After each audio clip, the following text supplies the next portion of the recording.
અમદાવાદમાં Gujarat university ground ખાતે 5મી 9 December દરમિયાન સ્વદેશોત્સવ 2025નું આયોજન કરવામાં આવી રહ્યું છે। આ સ્વદેશોત્સવ 2025નું ભવ્ય ઉદ્ઘાટન તારીખ 5 ડિસેમ્બર 2025ના રોજ કેન્દ્રીય ગૃહ અને સહકારિતા મંત્રી શ્રી અમિતભાઈ શાહના હસ્તે કરવામાં આવશે અને આ મહોત્સવ 9 ડિસેમ્બર 2025 સુધી ગુજરાત યુનિવર્સિટી મેદાન, અમદાવાદ ખાતે ચાલશે। આ મહોત્સવનું મુખ્ય ધ્યેય સ્વદેશી ઉત્પાદનોનું પ્રોત્સાહન, સ્થાનિક એમએસએમઈ અને સ્ટાર્ટઅપ ઉદ્યોગોને રાષ્ટ્રીય મંચ પ્રદાન કરવું અને આત્મનિર્ભર ભારતને ગતિ આપવી છે।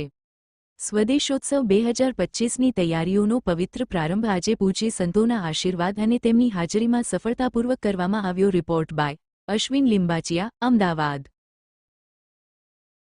મારું નામ ચૈતન્ય શંભુ મહારાજ। આજે સ્વદેશી જાગરણ મંચ દ્વારા સ્વદેશોત્સવ મેળાનું જે 5 દિવસનું આયોજન છે એના ભૂમિપૂજનનો કાર્યક્રમ હતો। આપણે સૌ જાણીએ છીએ કે સ્વદેશીનો મહિમા શું છે, સ્વદેશી વસ્તુ શું છે અને અત્યારે જે પ્રમાણે વૈશ્વિક બજાર ચાલી રહ્યું છે, જે પ્રમાણે વૈશ્વિક સમસ્યાઓ પણ આપણે જોઈ રહ્યા છીએ અને સૌથી મોટી સમસ્યા ટ્રમ્પ ટેરિફ અને ટેરરિસ્ટ છે।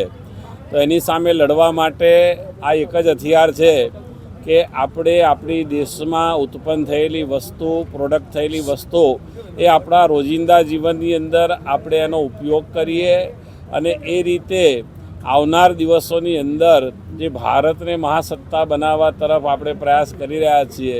હું માનું છું કે આ સ્વદેશી જાગરણ દ્વારા ખૂબ મોટું અભિયાન થશે, લોકોને પ્રેરણા મળશે અને એ રીતે જે પ્રમાણે અત્યારે અભિયાન ચાલી રહ્યું છે એમાં ખૂબ જરૂરી છે અને સ્વદેશીનો નારો હર ઘર સ્વદેશી, ઘર ઘર સ્વદેશી એ દ્વારા આર્થિક મહાસત્તા તરફ જે આપણું લક્ષ્યાંક છે, આપણા યશસ્વી વડાપ્રધાન માન્ય નરેન્દ્રભાઈ મોદી પણ આના માટે પ્રયાસ કરી રહ્યા છે। તો હું ચોક્કસ માનું છું કે આવા મેળાથી એને પ્રેરણા મળશે અને લક્ષ્ય તરફ આપણે આગળ વધીશું।